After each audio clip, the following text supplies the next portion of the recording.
Hello and welcome back to Movie Husbands. Today we're reviewing Nomadland, directed by Chloé Zhao. Nomadland stars Frances McDormand as Fern, a widow traveler exploring the countryside, encountering other nomads seeking escape from normal life. From a Midwest town built around one company that went out of business, Fern hits the road in her van searching for meaning, connection, and escape. So this is like the most critically acclaimed movie of 2020. And I don't know, I'm just here to like heap more praise on this thing. I mean, I completely understand why people love this movie. I think it is this rare intersection of sadness and hope and poetry and philosophy that's all wielded together so well, and it's such powerful filmmaking. Yeah, this was just a gorgeous movie. I think it hit in all the right places emotionally for me. What felt so interesting to me during this movie was that it kind of felt like a film within a documentary. This thing just feels so real. That's helped by the fact that a lot of these secondary characters opposite Frances McDormand are actually nomads. And these people are just phenomenal. There's a character in this movie called Swanky. And for me, I mean, this is when the movie really hits its kind of emotional stride with me. She's in the van with Fern and she's having a conversation. This happens about like 45 minutes into the movie. And I would say kind of like the first 30 minutes, I wasn't sure when we were going to get here. And yes. I was kind of just sitting there like, I'm not sure how I feel about this movie. I wasn't really into it. And then right at this particular moment, I became so invested. This emotional kind of conversation that happens.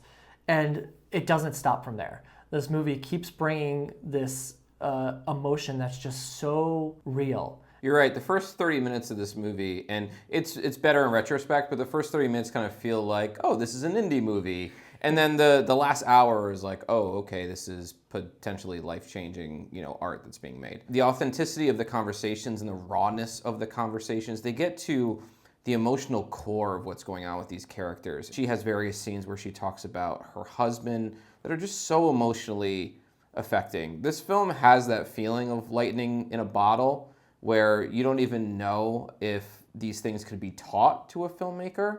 They just feel like these really authentically emotional scenes, kind of similar to Moonlight and some other films that we really love that just pack a punch. Yeah, and speaking of directing this movie, Chloé Zhao is just fantastic. Just kills it. Oh, she absolutely crushed it. What you were pointing at is what she did so well is just like how simplistic this movie was. If you are looking for a movie that's kind of upbeat and really brings the drama, this movie will not be for you. This movie is all about these just very intimate, tiny moments that on a daily basis you would just pass and you wouldn't even give two thoughts about. Yeah. I found myself at the end of this film just kind of like I would be picking up things and moving things and thinking more deeply about what I was doing. Like I felt more connected to everything around me. Yeah. I haven't felt that way in a really long time after seeing a movie. So I think just the impact that brought to me emotionally was just very engaging. I think the editing in this movie is fabulous.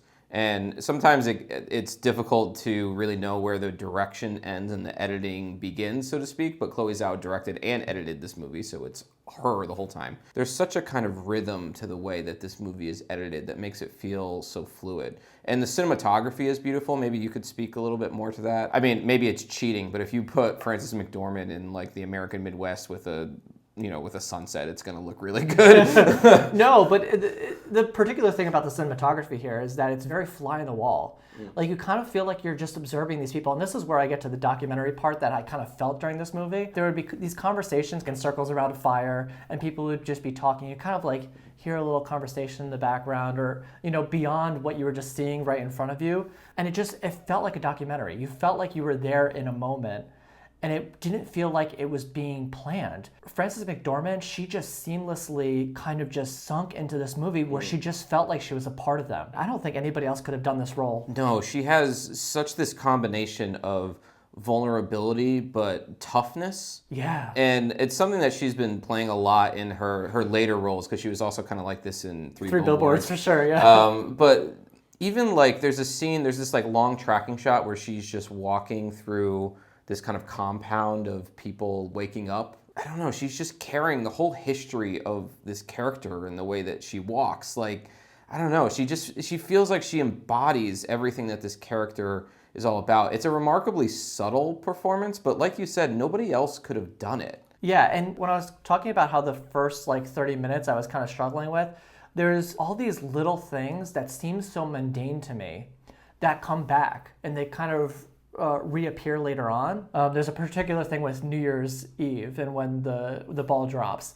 And there's kind of that is great. There's like a first time it shows up earlier in the movie, and there's a second time where it shows up later in the movie. And just the difference between how she's treating both of these times just says so much about her character. And it was just fantastic how that came back, and I was like, oh, that had so much more meaning than I gave it credit for at the beginning of the movie. This film definitely has a lot of sadness and despair, but it is a hopeful film. This is a film that believes in the resilience of humanity. It believes in how you can not overcome sorrow, but maybe make it a part of yourself and find something that's more hopeful. I really have a lot of respect for that, and I think that this film just really, it just knocks it out of the park. It's so good. I can't. All right, so what do you give this for a grade, Geoff? This movie is like a hard A. This is a great movie. I can't even imagine it being better. There's a lot of films that come out of festivals that are these kind of critical, darling indies that you see after all of the hype and you're kind of like, yeah, that was good, but I wish I saw that before all the hype. I heard about the hype for this movie. I tried to stay away from specifics, but I knew that people love this movie, and I think it's every bit as good as everybody's saying it is. Yeah, I am right here with you. I give this movie an A. I can't find like a thing to criticize about this movie. Yeah. It was brilliantly directed, brilliantly acted, everything we talked about already. I mean, I think that just speaks for itself. So that's a review of Nomadland, which is now streaming on Hulu. If you enjoyed this video, feel free to give it a like, and we'll see you in the next one.